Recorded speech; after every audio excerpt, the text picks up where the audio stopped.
रख हौसला वो मंजर भी आएगा, प्यासे के पास खुद चलकर समुंदर भी आएगा। और थक हार कर ना बैठ ए मंजिल के मुसाफिर, मंजिल भी मिलेगी और मिलने का मजा भी आएगा। हेलो डियर स्टूडेंट, तो एक बार फिर आप सभी का स्वागत है आलोक क्लासेस सिसोआ में। तो कैसे हैं आप सभी लोग? उम्मीद और आशा यही करते हैं कि बहुत ही शानदार होंगे। जैसा कि आप मेरे पीछे देख पा रहे हैं कि यूपी ट्रिपल एस सी पेट 2025। जी हाँ, आपने बिल्कुल सही सुना। क्या सुना? कि यूपी ट्रिपल एस सी 2025 इस बार आने वाली है। आने वाली क्या, आ गई है। ठीक है, फॉर्म आपका फिलअप हो रहा है। अगर आप फॉर्म फिलअप नहीं किए तो फॉर्म को फिलअप कर लीजिए। ठीक है, और जो कि हमारे पीछे आप देख पा रहे हैं, इस बार पेट देना क्यों जरूरी है। ठीक है, और दूसरा है कौन सी भर्तियों में आपको मिलेगा मौका। ठीक है, और सिलेबस क्या रहने वाला है। पेट 2025 में बड़ा बदलाव क्या हुआ है। ठीक है, सिलेबस क्या है, बदलाव क्या है, पैटर्न क्या है, कितने क्वेश्चन रहेंगे, कितने समय रहेंगे, सारी चीजों के बारे में इस वीडियो के अंदर हम लोग बात करने वाले हैं, डिस्कस करने वाले हैं। तो एकदम अच्छे तरीके से आप बैठ जाइए, देखिए। ठीक है, अगर हम बात करें इस बार पेट देना आपको क्यों जरूरी है, तो मैं आपको बता दूं कि इस पेट के थ्रू आपको ये सारी वैकेंसीज आपको देखने को मिलेगी। पहली वैकेंसी आप देखेंगे लेखपाल का हो गया, लोअर पीसीएस हो गया, स्टेनोग्राफर टाइपिस्ट का हो गया।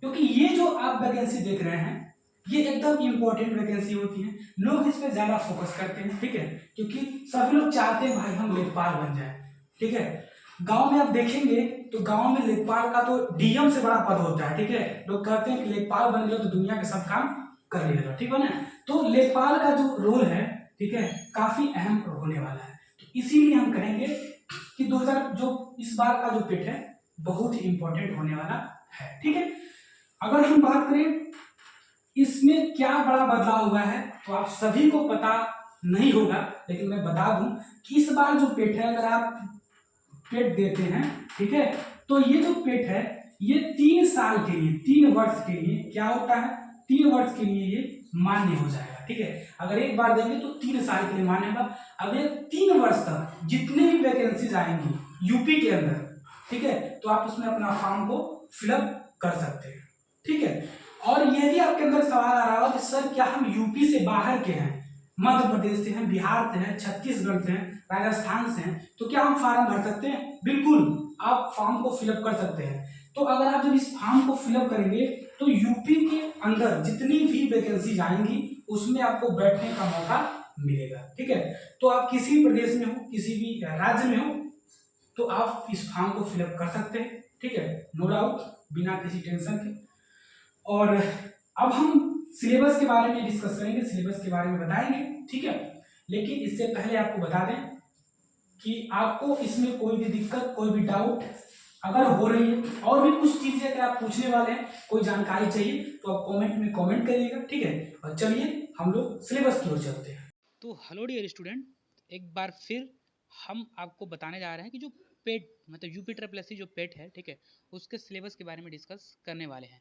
हम बताएंगे कि कितने प्रश्न आएंगे, प्रश्न की जो अवधि होगी मतलब जो समय होगा कितने घंटे का होगा, जो पूर्णांक है वो कितना होगा, ठीक है, और कौन कौन सा विषय यूपी ट्रिपल एस सी के सिलेबस में इंक्लूड हैं, और उन विषय में भी कौन कौन से ऐसे टॉपिक्स हैं जिसको हम लोग पढ़ेंगे। ठीक है, तो एकदम निश्चिंत हो जाइए, बैठ जाइए अच्छे तरीके से। ठीक है, और देखिए क्या क्या सारी चीज़ें इसमें है और समझिए अच्छे तरीके से। ठीक है ना, आपको बता दें कि प्रश्नों की जो संख्या है वो 100 प्रश्न आपके सामने आएंगे, और परीक्षा का जो समय है वो 2 घंटे का रहेगा, और पूर्णांक भी 100 का रहेगा। ठीक है ना, 100 क्वेश्चन 100 नंबर का। समझ में आ गया आपको? चलिए आगे अगर हम बात करें बाबू, आगे अगर हम देखें तो भारतीय इतिहास मतलब इंडियन हिस्ट्री की बात करें तो इसके अंदर आपको सिंधु घाटी जो सभ्यता है उस वो भी आपको देखने को मिलेगा। क्या है, तो इसमें आपको तीन तीन पार्ट आपको देखने को मिलेगा। पहला आपका क्या है, पहला आपका एंशियंट हो जाएगा, ठीक है ना, दूसरा मेडाइवल हो जाएगा, और तीसरा जो है सॉरी, हाँ मेडाइवल हो जाएगा, और तीसरा जो है वो मॉडर्न हो जाएगा। ठीक है ना, तो तीनों पार्ट का जो पूरा मतलब कहे तो सिलेबस है, क्या क्या उसमें पढ़ना है आपको बताया जा रहा है। ठीक है, देखिए एक बार, तो इसमें आप देखेंगे किस तरीके से जो बौद्ध धर्म, गौतम बुद्ध की उनकी जो जीवनी है, उनकी जो शिक्षाएं हैं, उसके बारे में बात यहाँ कर रहा है। साथ में हम यह भी जानेंगे कि जैन धर्म और महावीर के बारे में उनकी जीवनी पढ़ेंगे और उनकी जो शिक्षाएं हैं उसके बारे में भी हम लोग जानेंगे, ठीक है। और अगला जो टॉपिक है मौर्य वंश के बारे में है, सम्राट जो अशोक हैं उनके बारे में भी है। अगला जो टॉपिक है नेक्स्ट उसका गुप्त वंश, समुद्रगुप्त, चंद्रगुप्त द्वितीय के बारे में पढ़ना है। उसके बाद हर्षवर्धन जो है इनके बारे में पढ़ना है।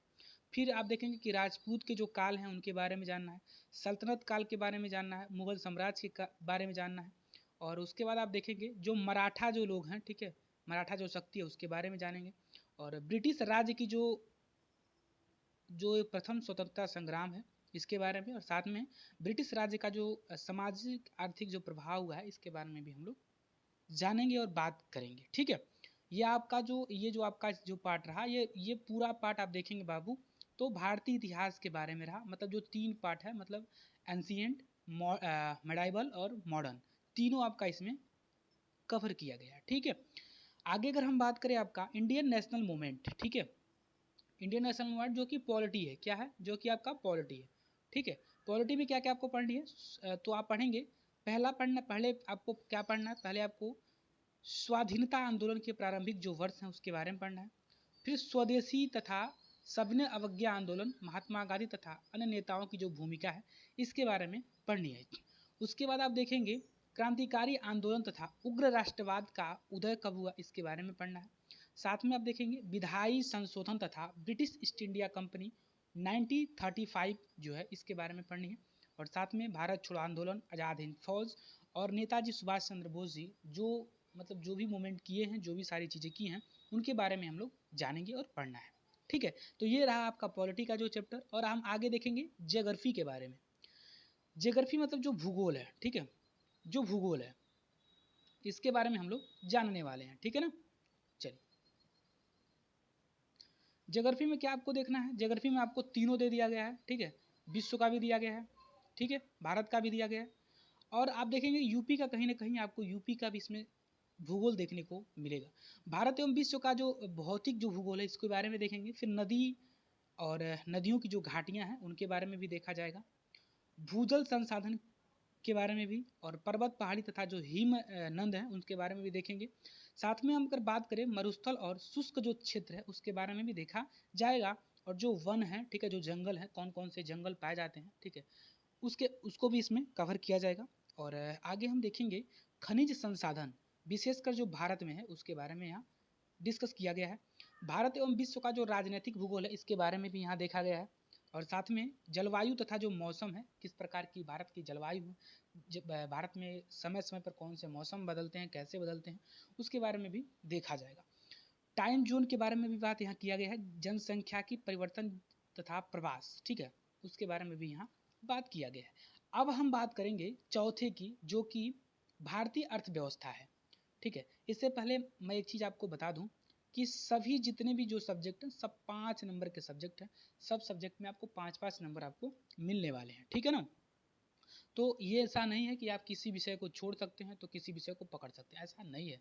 आपको सारे विषय को इक्वल आपको समय देना पड़ेगा, इक्वल आपको सब कुछ इसमें करना पड़ेगा, ठीक है। तो इंडियन इकोनॉमिक्स की अगर हम बात कर लें तो इसमें आपको भारतीय अर्थव्यवस्था 1947 से लेके 1991 तक आपको इसमें पढ़ना है। फिर आप देखेंगे आगे योजना आयोग तथा पंचवर्षीय जो योजनाएं हैं उनके बारे में भी यहाँ जिक्र किया गया है। उसके बाद मिश्रित अर्थव्यवस्था का विकास, निजी एवं सार्वजनिक क्षेत्र के बारे में भी देखना है। साथ में यह भी बता दें कि हरित क्रांति जो है इसके बारे में भी पढ़नी है। और दुग्ध विकास एवं ऑपरेशन फ्लड इसके बारे में भी पढ़ना है आपको। बैंकों का जो राष्ट्रीयकरण तथा सुधार जो है इसके बारे में भी इसमें जिक्र किया गया है, ठीक है, ये भी आपको क्या करना है तो पढ़ना है। वर्ष 1991 में आर्थिक सुधार तथा उसके बाद की अर्थव्यवस्था इसका भी इसमें जिक्र किया गया है, उसको पढ़ना है। किस तरीके से 1991 में आर्थिक सुधार और उनके बाद की जो अर्थव्यवस्थाएं थी किस प्रकार की थी, ठीक है, उसका पूरी तरह से कहे तो विश्लेषण करना, आपको अच्छे तरीके से उसको पढ़ना है, ठीक है ना। वर्ष 1914 वर्ष जो 20, ठीक है, मतलब कहें तो 2020, ठीक है, 40, ठीक है, 40 के पश्चात की आर्थिक जो सुधार है इनके बारे में आपको करना है। और आगे हम देखेंगे कि जो कृषि सुधार है, कौन सा सुधार? कृषि सुधार, मतलब जो किसान हैं उनके बारे में, मतलब जो कृषि सुधार कौन कौन से उसमें नियम लाए गए हैं, क्या क्या उसमें नियम लागू किए गए हैं, इसके बारे में इसमें देखना है। साथ में यह भी देखना है कि जो ढांचागत सुधार है कैसे हुआ है, इसको भी हम लोग बात करेंगे। और श्रम सुधार के बारे में भी आपको पढ़ना है। फिर आर्थिक सुधार के बारे में पढ़ना है। फिर एक चैप्टर आपका, क्योंकि ये तो आप छोड़ नहीं सकते, क्योंकि जीएसटी के बारे में आपको पढ़नी है। जीएसटी जो आपका है मेन, आप देखेंगे तो इम्पोर्टेंट रोल अदा करता है, ठीक है। तो इसको भी कहीं ना कहीं आपको क्या करनी है, तो पढ़नी है, ठीक है। अब हम थोड़ी सी अगर बात कर लें भारतीय संविधान एवं लोक प्रशासन, क्या देखेंगे? इंडियन कॉन्स्टिट्यूशन पब्लिक एडमिनिस्ट्रेशन, ठीक है। इसके बारे में हम लोग देखेंगे। जो आप यहाँ देखे थे, क्या यहाँ गया आपका इंडियन नेशनल मूवमेंट, ठीक है। उसके बाद से अगर आप देखेंगे, ठीक है, ये आपका हिस्ट्री का था, ठीक है। और यहाँ आप पॉलिटी का देखेंगे आप, ठीक है। कॉन्स्टिट्यूशन दिया है, पॉलिटी का है, वहाँ थोड़ी सी वो गई थी, ठीक है। 5 नंबर में अगर आप देखेंगे तो भारतीय संविधान, इसमें आपको पढ़ना है भारतीय संविधान की मुख्य विशेषता के बारे में पढ़ना है। फिर राज्य के नीति निर्देशक सिद्धांत के बारे में पढ़नी है। फिर मौलिक अधिकार एवं जो कर्तव्य हैं, कौन कौन से मौलिक अधिकार हैं, उनके मौलिक अधिकार में क्या कर्तव्य हैं, इसके बारे में पढ़नी है। संसदीय जो प्रणाली है उसके बारे में भी देखनी है। संसदीय प्रणाली, संघ एवं केंद्र शासित प्रदेश, केंद्र राज्य संबंध, इनके बारे में पढ़नी है। किस प्रकार से केंद्र और राज्य का क्या किस तरह से संबंध रहता है, इसके बारे में देखनी है। साथ में यह भी देखेंगे आप कि न्यायिक ढांचा, सर्वोच्च न्यायालय और उच्च न्यायालय की क्या भूमिका रही है, उसके बारे में देखेंगे आप। और साथ में जिला प्रशासन जो है, इसको भी आप क्या करेंगे, एक नज़र देखेंगे। स्थानीय निकाय तथा पंचायती जो संस्थाएं हैं, इसके बारे में भी हम लोग बात करेंगे। अब हम बात कर ले बाबू एक ऐसे टॉपिक की जो कि सभी लोग अगर आप इंटर में पढ़े हैं, हाई स्कूल में आप पढ़े हैं, तो आप कहीं ना कहीं आपको ये पढ़ना पड़ेगा, कहीं ना कहीं आप ये पढ़े होंगे, जनरल साइंस, जिसको हम सामान्य विज्ञान के नाम से जानते हैं। जनरल साइंस तो अगर हम ऐसे बोले तो आप इससे भली भांति परिचित होंगे, ठीक है। जनरल साइंस में क्या होता है, तो वैसे आप कहेंगे सर भौतिक विज्ञान होता है, रसायन विज्ञान होता है और जीव विज्ञान होता है, सिंपल सा फंडा है, ठीक है। तो आपको पढ़ना ही पढ़ना है इसमें। भौतिक विज्ञान में आपका सब कुछ आ जाएगा, रसायन में आपका सब कुछ आएगा, और जीव विज्ञान में भी क्या आ जाएगा, आपका सब कुछ आ जाएगा। जो भी जंतु जो हैं उनसे संबंधित जो भी सारी चीज़ें हैं उसके बारे में आप अध्ययन करेंगे। और सबसे जो मुख्य जो भूमिका है, ठीक है ना, सबसे मुख्य भूमिका की अगर हम बात करें, अंक गणित, ठीक है, जिसको कहे तो हर एक एग्जाम में, जितने भी कम्पिटेटिव एग्जाम है, कहीं ना कहीं पूछा जाता है, ठीक है। साथ में अगर हम बात करें तो इनमें आपको पढ़ना क्या है, तो पूर्ण संख्या जो है दशमलव, उसके बारे में देखेंगे आप। फिर आप परसेंट के बारे में पढ़ेंगे। फिर साधारण जो अंकगणितीय समीकरण, इसको भी आप देखेंगे। साथ में आप देखेंगे कि वर्ग एवं वर्गमूल के बारे में देखेंगे, घातांक एवं घात के बारे में देखेंगे। फिर औसत के बारे में भी आप इसमें देखने वाले हैं, ठीक है। तो ये कुछ आपके 6 टॉपिक्स हैं, ठीक है। 6 टॉपिक्स आपको ऐसे उसमें कवर करनी है, ज़्यादा तो नहीं करना है इसमें, 6 ही टॉपिक्स आपको क्या करना है, इसमें कवर करनी है, ठीक है ना। और अगर हम बात कर ले जनरल हिंदी की, क्योंकि हिंदी भी कहीं ना कहीं आप हिंदी भाषी क्षेत्र से हैं, तो हिंदी भी आपकी क्या है, इम्पोर्टेंट जो रोल है वो प्ले करने वाला है। तो हिंदी जो है वो तो सभी लोग कहीं ना कहीं पढ़े हैं, और आपको ज़्यादा हिंदी में मेहनत नहीं करना है, ठीक है। आप देखेंगे कि संधि आपसे पूछ लेगा, विलोम शब्द पूछ लेगा, पर्यायवाची पूछेगा, वाक्यांशों के लिए एक शब्द पूछ लेगा, लिंग पूछ लेगा, ठीक है। और भिन्नार्थ जो शब्द हैं उसको पूछ लेगा, मुहावरे पूछ लेगा, सामान्य जो अशुद्धियाँ उसको पूछेगा, लेखक और जो रचनाएं हैं, ठीक है, जैसे आप गद्य पद्य पढ़ रहे हैं उसको भी अब यहाँ पूछ लेगा। और थोड़ी सी क्वेश्चंस आप अंग्रेजी में भी देखेंगे। अंग्रेजी में क्या है, जनरल इंग्लिश, जिसमें अंग्रेजी व्याकरण में noun, pronoun, adjective, verb, adverb और भी सारी चीज़ें उसमें आपको देखने को मिलेंगी। कुछ सेंटेंस आपको दे देगा, जो अपठित गद्यांश जिसको हम बोलते हैं, उस पर आपको कुछ क्वेश्चंस देगा, जैसे यहाँ आप दिया है कि अपठित गद्यांश पर आधारित कुछ प्रश्न देंगे, और आपको उसमें से पढ़ के और उस प्रश्न का उत्तर आपको देना रहेगा, ठीक है। और अगर हम बात करें रीजनिंग की, क्योंकि रीजनिंग का भी तो कहीं ना कहीं आप देखेंगे तो भूमिका यहाँ देखने को मिलती है। रीजनिंग में आप देखेंगे बृहद एवं लघु आपको पूछेगा, फिर क्रम एवं रैंकिंग का भी इसमें आपको सवाल देखने को मिलेगा। संबंध, यहाँ संबंध ये जैसे आप ब्लड रिलेटेड संबंध हो गया, जैसे कहते हैं ना कि ये पिता पुत्र ऐसे होता है, ठीक है। तो कहीं ना कहीं आपको वो संबंध भी उसमें देखने को मिलेगा। और साथ में यह भी है कि समूह से भिन्न को अलग करना है। कुछ समूह में आपको कुछ अंक दे दिए जाएंगे, और कहा जाएगा कि इससे आपको क्या करना, अलग अलग करना है, मतलब जो मैच कर रहा है, ठीक है, दो लोग अगर एक जैसे हैं तो उनको अलग कीजिए, और जो एक जैसे हैं उनको अलग करने के लिए यहाँ बात कर रहा है। फिर अगर हम देखेंगे कैलेंडर और घड़ी, क्योंकि ये सबका, जितने भी बच्चे कॉम्पिटेटिव एग्जाम की तैयारी कर रहे हैं, सबका फेवरेट चैप्टर है कैलेंडर और घड़ी होने वाला है, ठीक है। तो एकदम नो डाउट कि आप सभी लोग इसको अच्छे तरीके से पढ़े भी होंगे। कारण और प्रभाव भी आपको इसमें देखने को मिलता है, कोडिंग डिकोडिंग भी आपका इसमें है, और कहे तो तर्क, कथन, विश्लेषण एवं निर्णय, ठीक है, ये भी आपको इसमें देखने को मिलेगा। और अगर हम बात करें सबसे मतलब कहे तो इम्पोर्टेंट जो रोल प्ले करने वाला, करंट अफेयर करने वाला है, 10 नंबर आपका इसमें फिक्स है। अगर आप टोटली पूरे पूरे करंट अफेयर को अगर आप कवर करते हैं तो आपका 10 नंबर जो है आपका क्या हो जाएगा, आपका रखा गया है, ठीक है। समय की जो है भारत की जितनी भी वैश्विक घटनाएं हैं, ठीक है, खेल जगत से लेके आप शिक्षा, मनोरंजन, जो भी कह लीजिए, ठीक है, सभी से क्वेश्चंस आने वाली है, और ये टोटल आपको 10 नंबर मिलेगा, ठीक है। तो मेरा कहने का मतलब ये है कि आपको ज़्यादा से ज़्यादा फोकस करंट अफेयर पे क्या करना है। और एक और भी चीज़ें हैं जो 10 नंबर आपको दिला सकता है, क्या है, जनरल अवेयरनेस, जिसको हम सामान्य जागरूकता हिंदी में कह सकते हैं, ठीक है। चलिए, इसमें आपको क्या पढ़ना है, पढ़ना यही कि भारत के पड़ोसी देश कौन कौन से हैं, देश की राजधानी, और जिस देश की राजधानी है उसके बारे में पढ़ना है, और किस देश की कौन सी मुद्रा है, ठीक है, पैसे क्या हैं, रुपए, सिक्का, ढाका, जो भी चीज़ें होते हैं कौन कौन से होते हैं इसके बारे में इसमें पढ़ना है। और साथ में और बता दें तो भारत के राज्य तथा केंद्र शासित प्रदेश के बारे में पढ़नी है, और भारतीय संसद, राज्यसभा, लोकसभा और विधानसभा और विधान परिषद, इसके बारे में भी पढ़नी है। भारत के संसद में कितने लोग सदन होते हैं, लोकसभा क्या है, राज्यसभा क्या है, ठीक है। इसके तो इसमें थोड़ी सी आपको डिटेल पढ़ लेनी है, ताकि क्वेश्चंस जो है यहीं से आपको उठाएगा, इससे अलग आपको क्वेश्चंस उठाने वाला नहीं है, ठीक है। साथ में ये भी देखेंगे कि राष्ट्रीय और अंतर्राष्ट्रीय कुछ दिवस हैं, ठीक है, उसको भी हम लोग देखेंगे। विश्व संगठन एवं उनके जो मुख्यालय हैं, ठीक है, जो विश्व के जो संगठन हैं, जैसे यूएनए हो गया, ठीक है, आप कहते हैं कि यूएनए का जो मुख्यालय वो कहाँ है, ठीक है। तो इस तरह का कुछ संगठन रहेंगे, और उनके जो मुख्यालय है उसके बारे में भी पूछने वाला। भारत की जो कला संस्कृति है उसके बारे में भी देखेगा। भारत एवं विश्व के जो खेल हैं, कौन कौन से भारत में खेले जाते हैं, ठीक है, ये भी पूछ लेगा आपसे। रिसेंट में कौन सा खेल खेला गया है, किसमें गोल्ड आया है, किसमें सिल्वर आया है, किसमें कांस्य पदक आया है, ऐसे क्वेश्चन आपसे पूछ लेगा, ठीक है।